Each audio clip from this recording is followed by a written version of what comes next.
Hello students, twelfth के सभी students का फिजिक्स की ऑनलाइन क्लास में स्वागत है। हम ट्वेल्थ क्लास में चैप्टर पढ़ रहे हैं इलेक्ट्रोस्टैटिक्स।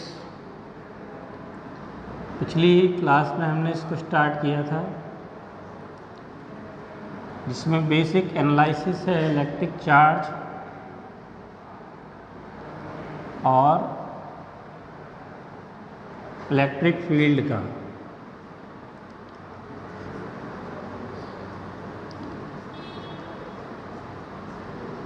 लास्ट क्लास में हमने ये पढ़ा था कि किस तरह से चार्ज घर्षण के द्वारा, फ्रिक्शन के द्वारा उत्पन्न होता है।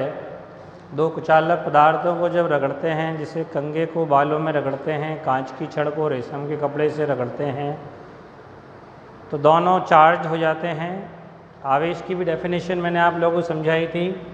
आवेश पदार्थ का वो गुण होता है जिसके कारण पदार्थ इलेक्ट्रिकली इफेक्ट दिखाता है, विद्युतीय प्रभाव दिखाता है।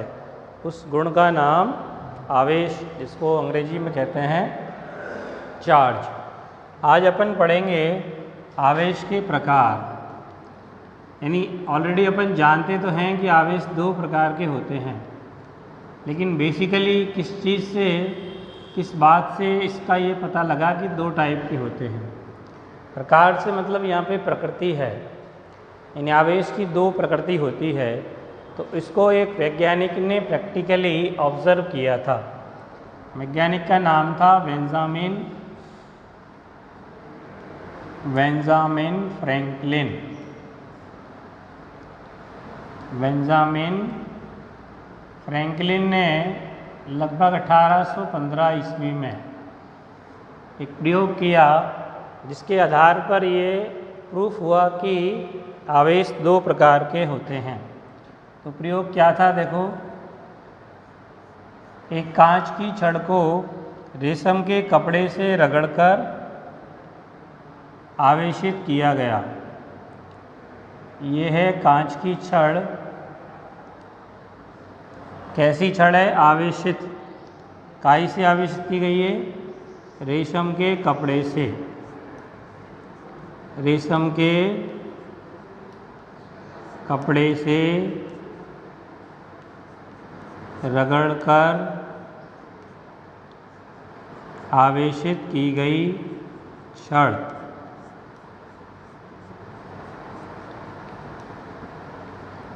और इसके निकट इसको हमने यहाँ लटका दिया एक बांध के धागे से, और इसके निकट एक और इसी तरह की छड़ लेके आए। वो भी काहे की है? आवेशित कांच की छड़ है। दोनों छड़ें कैसी हैं? रेशम के कपड़े से रगड़कर आवेशित की गई हैं। तो चूंकि दोनों ही कांच की छड़ हैं, आवेशित कांच की छड़, रेशम के कपड़े से रगड़कर आवेशित की गई कांच की छड़, दोनों एक जैसी हैं। तो दोनों के बीच में देखा कि क्या हो रहा है? प्रतिकर्षण। प्रतिकर्षण समझते हो? दोनों छड़ें एक दूसरे को रिपल्स करेगी, प्रतिकर्षित करेगी, दूर हटेंगी एक दूसरे से। अब इसके बाद इसने क्या किया, इन वैज्ञानिक ने एक दूसरी छड़ ली, एवोनाइट छड़। उसको बिल्ली की खाल से रगड़कर चार्ज किया। ये गाय की छड़ है, एवोनाइट छड़। एक छड़ को लटका दिया। ये कैसी है? बिल्ली की खाल या फर कह सकते हैं। रगड़कर आवेशित की गई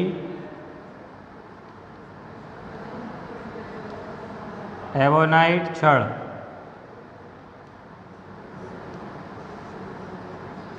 एवोनाइट छड़।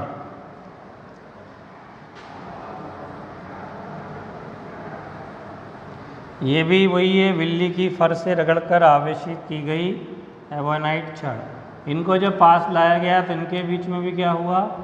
प्रतिकर्षण। अब इसने अगले में क्या किया? एक्सप्लोरेशन में एक तो कांच की छड़ और एक एवोनाइट छड़ को पास लाए। ये तो हो गई कांच की छड़ और ये हो गई एवोनाइट छड़। एक को लटका देते हैं। ये कौन सी है? आवेशित कांच की छड़। और ये क्या है? आवेशित एवोनाइट छड़।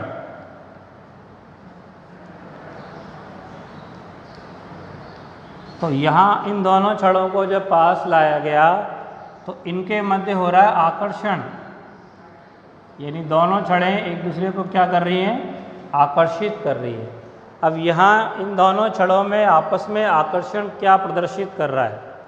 ये प्रदर्शित कर रहा है कि इन दोनों छड़ों पर अवश्य ही अपोजिट नेचर का चार्ज है, क्योंकि आकर्षण कहाँ होता है अपन जानते हैं।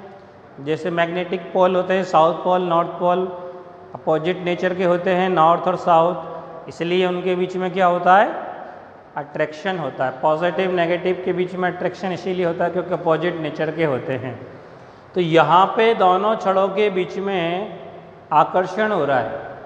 इस आकर्षण से ये शो होता है कि दोनों छड़ों पर अलग अलग प्रकार का आवेश है या अपोजिट नेचर का आवेश है। इसी से सिद्ध हुआ कि आवेश दो प्रकार का होता है, एक का नाम पॉजिटिव चार्ज और दूसरे का नाम नेगेटिव। जैसे यहाँ कांच की छड़ पे पॉजिटिव चार्ज दिखा दिया जाए तो इस एवोनाइट छड़ पर क्या होगा? Negative charge. कांच की छड़ पर पॉजिटिव चार्ज और एवोनाइट छड़ पर नेगेटिव चार्ज। इसीलिए इनके बीच में क्या हो रहा है? आकर्षण। क्योंकि अगर आवेश एक ही प्रकार का होता, अगर आवेश एक ही प्रकार का होता तो इनके बीच में भी प्रतिकर्षण होना चाहिए था, लेकिन इनके बीच में आकर्षण प्रदर्शित होना ये सिद्ध होता करता है कि दोनों पे अपोजिट प्रकार का आवेश है। तो इस प्रैक्टिकल से ये निष्कर्ष निकला या प्रूफ हुआ कि आवेश दो प्रकार के होते हैं। नंबर एक कैसा होता है? धनावेश, पॉजिटिव चार्ज, और नंबर दो ऋणावेश। तो एक धनावेश और एक ऋणावेश। तो इस तरह से इस बेंजामिन फ्रैंकलिन के इस महत्वपूर्ण प्रयोग के आधार पर यह निष्कर्ष निकला कि आवेश दो प्रकार का होता है। अब अपन समझें कि आवेश का रीज़न क्या है, यानी आवेशन का कारण क्या है। आखिर आवेश आया कैसे? पॉजिटिव या नेगेटिव चार्ज होने का रीज़न क्या है? किस वजह से पॉजिटिव नेगेटिव चार्ज प्रेक्षित होता है? रीज़न अपन समझें तो आवेशन का मूल कारण क्या है उसको समझिए ध्यान से। तो बेसिकली अपन जानते हैं कि हर पदार्थ कोई भी हो, कांच, रेशम का कपड़ा, एवोनाइट छड़, बाल, कंघा, कुर्सी, रबड़, कोई भी, ये सब पदार्थ जो होते हैं उनकी मूलभूत इकाई होती है परमाणु, एटम। यानी हर पदार्थ परमाणु से मिलकर बना होता है और परमाणु की स्ट्रक्चर जो होती है एक कॉमन रूप में दिखाएं तो उसका जो मध्य भाग होता है जिसमें धनावेश के रूप में प्रोटॉन उपस्थित होते हैं और न्यूट्रॉन अनचार्ज आवेश के रूप में, जिसको न्यूक्लियस कहते हैं, नाभिक। और इसके चारों तरफ इलेक्ट्रॉन होते हैं जो किसी एक कक्षा में न होकर अलग अलग कक्षाओं में होते हैं। एटम वाला पार्ट हम पढ़ चुके हैं ऑलरेडी, इसलिए ज़्यादा समझाने की आवश्यकता आप लोगों को नहीं होनी चाहिए क्योंकि एटम की पूरी स्ट्रक्चर हम पढ़ चुके हैं। ठीक है, तो कुछ भी हो सकता है, कितने भी इलेक्ट्रॉन हो सकते हैं, यहाँ कोई शो नहीं करना अपने को कितने हैं क्या है, तो कुछ भी हो सकते हैं। ठीक है, तो ये हमने दिखा दिया है पहली कक्षा, दूसरी कक्षा, तीसरी कक्षा को, और भी दिखाओ, चाहे 2-8 लिख सकते हो, 2-8 दिखा दो। और अलग अलग पदार्थ के जो इसका जो धनावेश है उसको हम जेड ई से दिखाते हैं। ये भी पहले पढ़ चुके हैं क्योंकि अपन नाभिक का पार्ट पढ़ चुके हैं, परमाणु का चैप्टर पढ़ चुके हैं। जेड मतलब प्रोटॉन की संख्या, ई मतलब प्रोटॉन का आवेश। 10 प्रोटॉन है तो 10 प्रोटॉन के बराबर आवेश। और इलेक्ट्रॉन जो होते हैं उन पे नाभिक का आकर्षण होता है। इस आकर्षण के कारण ये अभिकेंद्रीय बल प्राप्त करते हैं वृत्ताकार कक्षा में। क्योंकि परिक्रमण कर रहे हैं, परिक्रमण के लिए आवश्यक अभिकेंद्रीय बल नाभिकीय आकर्षण से प्राप्त होता है, इस आकर्षण बल से बंधे हुए हैं। अब अंदर की कक्षा के जो इलेक्ट्रॉन होते हैं, चूँकि बल जो होता है वो Q1 Q2 upon R square Coulomb के अकॉर्डिंग, यानी F प्रोपोर्शनल होता है आर स्क्वायर। दूरी अगर कम है, जैसे कि आंतरिक कक्षा के इलेक्ट्रॉन निकटतम दूरी पर होते हैं, दूरी कम है तो आकर्षण बल ज़्यादा होता है। और जो बाहर का इलेक्ट्रॉन है वो ज़्यादा दूर होने के कारण इस पे आकर्षण कम है, यानी कि ये शिथिलताबद्ध है, शिथिलताबद्ध, लूजली बाउंडेड, ढीला बंधा हुआ, यानी कि कम आकर्षण से बंधा हुआ। इसको अगर कुछ ऊर्जा इस तरह की प्रदान की जाए, अपन ऊर्जा भी पढ़ चुके हैं, आयनन विभव, उत्तेजन विभव अपन पढ़ चुके हैं पहले पिछले चैप्टर में परमाणु वाले में, तो ये बाहर आ सकता है, कक्षा को छोड़ के जा सकता है। अब ये तो एक पदार्थ का परमाणु हुआ, दूसरे पदार्थ का परमाणु भी इसी तरह की स्ट्रक्चर उसकी होगी, लेकिन उसके नाभिक में धनावेश की मात्रा अलग होगी। उसके नाभिक में धनावेश की मात्रा अलग होगी। ये दूसरे पदार्थ का परमाणु है, इसके धनावेश की मात्रा अलग है, जेड ई डिफरेंट है दोनों में। तो क्या होगा, यहाँ पे जो आकर्षण है F जो है वो आवेश पे भी डिपेंड करता है, क्योंकि बल अगर देखें तो जेड ई के तो कांस्टेंट है, Q1 की जगह जेड ई, Q2 की जगह ई और आर स्क्वायर। तो दूरी के साथ साथ इस जेड पे भी डिपेंड करता है, बल का मान दूरी के अलावा जेड पे भी डिपेंड करेगा। अब जिसके नाभिक में धनावेश ज़्यादा है, जिसके नाभिक में धनावेश ज़्यादा है, उसके इलेक्ट्रॉनों पर नाभिकीय आकर्षण बल ज़्यादा होगा। किसकी तुलना में? दूसरे परमाणु में धनावेश की मात्रा कम हो सकती है, क्योंकि दो एक जैसे पदार्थों को रगड़ना नहीं है, अपने को अलग अलग पदार्थों को रगड़ना है।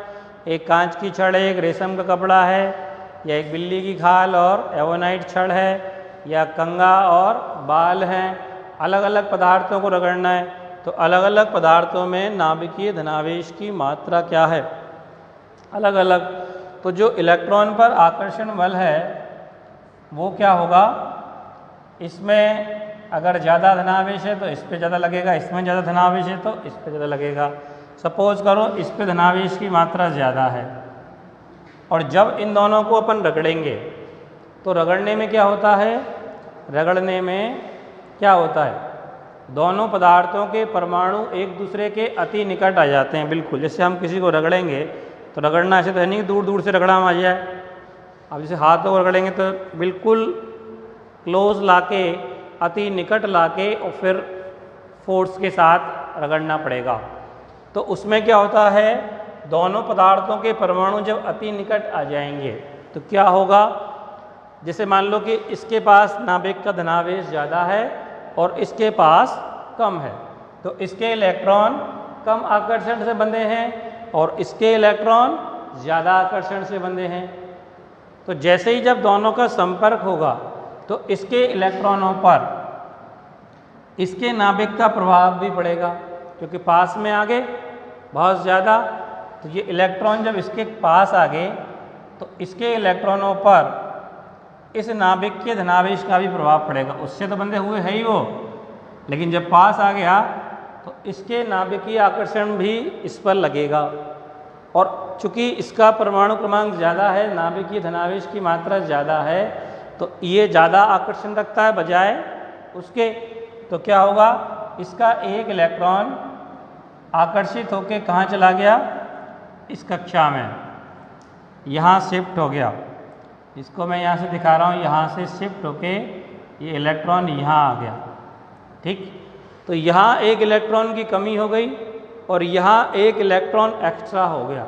और इलेक्ट्रॉन जब एक्स्ट्रा हो जाता है तो क्या होता है, इलेक्ट्रॉन चूँकि नेगेटिव चार्ज होता है, इलेक्ट्रॉन मतलब क्या है, नेगेटिव चार्ज। तो अगर किसी परमाणु पे एक एक्स्ट्रा इलेक्ट्रॉन पहुंच गया तो इसका मतलब क्या है, उस पर नेगेटिव चार्ज हो गया। शुरू में परमाणु न्यूट्रल होता है, अपन सब जानते हैं कि परमाणु को क्या मानते हैं अपन, उदासीन, यानी कि न्यूट्रल। न्यूट्रल क्यों मानते हैं, क्योंकि जितना धनावेश होता है उतना ही क्या होता है, ऋणावेश। सपोज करो इस पर 20 प्रोटॉन, तो 20 प्रोटॉनों का आवेश कितना है, +20 E। और 20 इलेक्ट्रॉन, 20 इलेक्ट्रॉनों का आवेश -20 E। ई का मतलब एक प्रोटॉन का आवेश। तो दोनों का मिला के टोटल क्या हो गया, 0। तो न्यूट्रल है। लेकिन अब जब एक इलेक्ट्रॉन यहाँ से यहाँ शिफ्ट हो गया, ट्रांसफ़र हो गया, तो अब क्या स्थिति हो गई, इलेक्ट्रॉन की संख्या बढ़ गई। नाभिक में प्रोटॉन की संख्या एज इट इज़ है, उस पर कोई फर्क पड़ने वाला नहीं है। नाभिक से ना प्रोटॉन निकलेगा ना घुसेगा। और इलेक्ट्रॉन की संख्या कितनी हो गई अब, 21। तो नेट चार्ज कितना हुआ अब, +20 -21, क्या बच गया, -1, यानी कि -1 E। यानी इस पे क्या आ जाएगा, नेगेटिव आवेश, नेगेटिव चार्ज इस हो जाएगा। यानी परमाणु कैसा हो गया, ये ऋणावेशित। और इसका इलेक्ट्रॉन निकल गया बाहर, तो इसमें एक इलेक्ट्रॉन की क्या आ गई, कमी। जैसे सपोज करो, मान लो पहले इसमें 10-10 थे, 10 प्रोटॉन और 10 इलेक्ट्रॉन थे पहले, तो -10 और +10 क्या था, नेट चार्ज, इस पर भी 0। लेकिन अब इसका एक इलेक्ट्रॉन इधर शिफ्ट हो गया, तो प्रोटॉन की संख्या यानी कि प्लस धनावेश तो उतना ही है, इलेक्ट्रॉन कितने रह गए, -9। इलेक्ट्रॉन एक घट गया इसमें से, तो -9, और इनका योग कितना हो गया, +1 E के बराबर। यानी कि इस पर क्या आ जाएगा, धनावेश आ जाएगा। तो यानी कि दोनों को जब रगड़ा हमने, तो दोनों के परमाणु इतने निकट आ गए कि इसके नाभिकीय आकर्षण के कारण उसका एक इलेक्ट्रॉन इस पर ट्रांसफ़र हो गया। तो इस पे इलेक्ट्रॉन अधिकता के कारण ऋणावेश, और उस पे इलेक्ट्रॉन कमी के कारण धनावेश प्रेरित हो गया। तो आवेशन का मूल कारण क्या हुआ, आवेशन का मूल रीज़न जो हुआ वो क्या हुआ, इलेक्ट्रॉन का स्थानांतरण, इलेक्ट्रॉन का स्थानांतरण। तो घर्षण की प्रक्रिया में जब हम दो पदार्थों को रगड़ते हैं, तो एक पदार्थ के परमाणुओं से कुछ इलेक्ट्रॉन, सारे नहीं, जैसे एक परमाणु का एक इलेक्ट्रॉन या 2 इलेक्ट्रॉन, बहुत सारे परमाणु हैं इसमें भी, तो इस पदार्थ के कुछ इलेक्ट्रॉन इस पर ट्रांसफ़र हो गए। तो यहाँ इलेक्ट्रॉन कमी के कारण पॉजिटिव चार्ज आ गया, यहाँ इलेक्ट्रॉन अधिकता के कारण क्या आ जाएगा, नेगेटिव चार्ज। तो इसीलिए जब कांच की छड़ को रेशम के कपड़े से रगड़ेंगे, तो कांच की छड़ के कुछ इलेक्ट्रॉन कहाँ चले गए, रेशम के कपड़े पर, इसलिए कांच की छड़ क्या हो गई, धनावेशित, और रेशम का कपड़ा क्या हो गया, ऋणावेशित। तो इस तरह अपन समझ सकते हैं कि आवेशन का रीज़न क्या है, मूल इलेक्ट्रॉन का स्थानांतरण।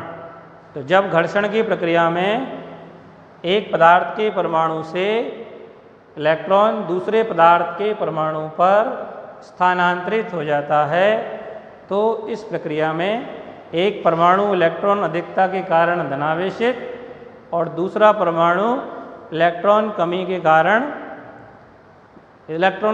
धनावेशित और इलेक्ट्रॉन अधिकता के कारण ऋणावेशित हो जाता है। ठीक है, हाँ देखिए, अपन पढ़ेंगे आवेश के प्रमुख गुण क्या हैं। डेफिनेशन मैंने आवेश की पहले बता दी थी, एक बार फिर से सुन लीजिए। आवेश पदार्थ का वो गुण होता है जिसके कारण पदार्थ विद्युतीय प्रभाव दिखाता है। विद्युतीय प्रभाव यही आकर्षण, प्रतिकर्षण, समान प्रकृति का आवेश के मध्य प्रतिकर्षण, विपरीत प्रकृति का आवेश के मध्य आकर्षण। तो पहला गुण अपन लिखें, तो सबसे पहले तो आवेश कैसी राशि है, अदिश के सदिश।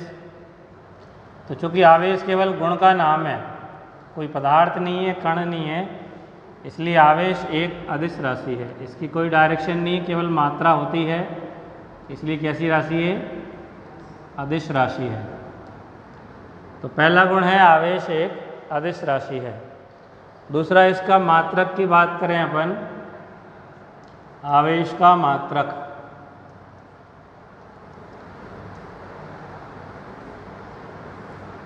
तो मूल जो बेसिक मात्रक है आवेश का वो तो होता है कूलाम, यानी कि एसआई मात्रक जिसको कहते हैं। एसआई अपन अंतर्राष्ट्रीय पद्धति में लिखते हैं ना, 11th पढ़ा है, सिस्टम ऑफ इंटरनेशनल पद्धति के अनुसार एसआई मात्रक, या इसको एमकेएस मात्रक भी कह सकते हैं, ये होता है आवेश का मात्रक कूलाम। तो एसआई मात्रक है कूलाम। इसके अलावा जो प्रचलित हैं, एक स्थिर वैद्युत मात्रक भी होता है, इलेक्ट्रोस्टैटिक यूनिट में काम आएगा। स्थिर वैद्युत मात्रक, इलेक्ट्रोस्टैटिक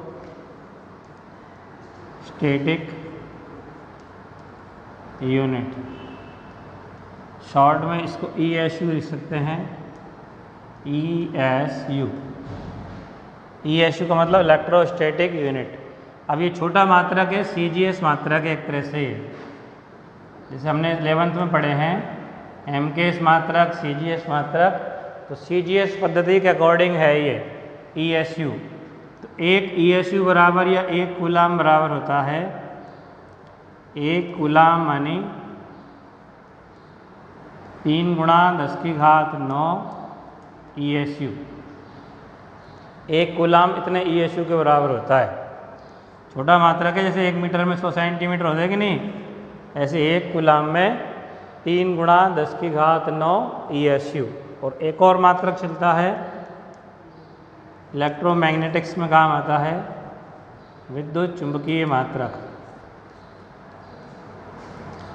विद्युत चुंबकीय मात्रक, अंग्रेजी में इसको कह सकते हैं इलेक्ट्रोमैग्नेटिक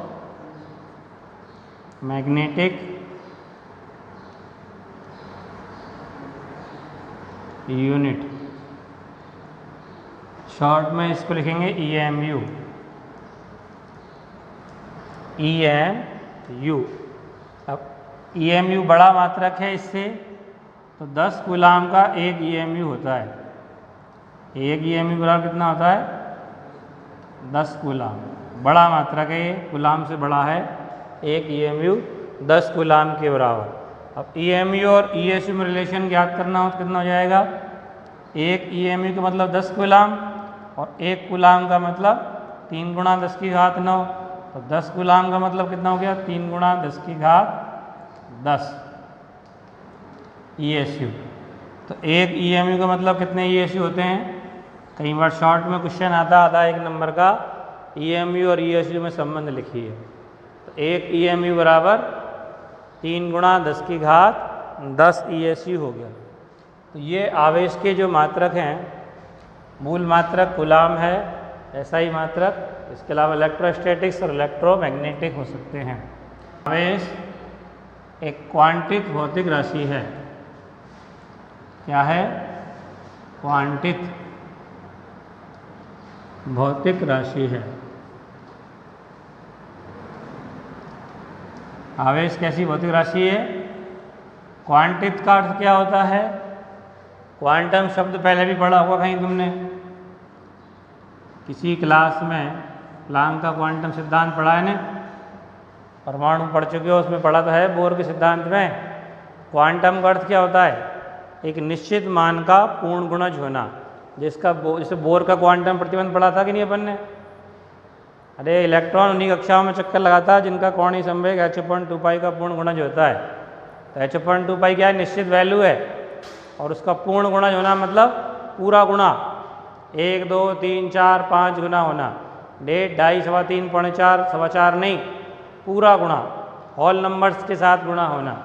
तो आवेश भी क्वांटित होता है, यानी कि किसी पदार्थ पर या पिंड पर या वस्तु पर जो चार्ज आएगा, चाहे पॉजिटिव हो या नेगेटिव हो, वो एक निश्चित मान का पूर्ण गुणज होगा। और इसका ऑब्जर्वेशन किया गया था 1914 में। एक प्रैक्टिकल किया मिलिकन द्वारा, मिलिकन का तेल बूंद प्रयोग। ये पूरा प्रयोग तो अपने सिलेबस में नहीं है, इसलिए इसको डिटेल से पढ़ने की आवश्यकता अपने को नहीं है।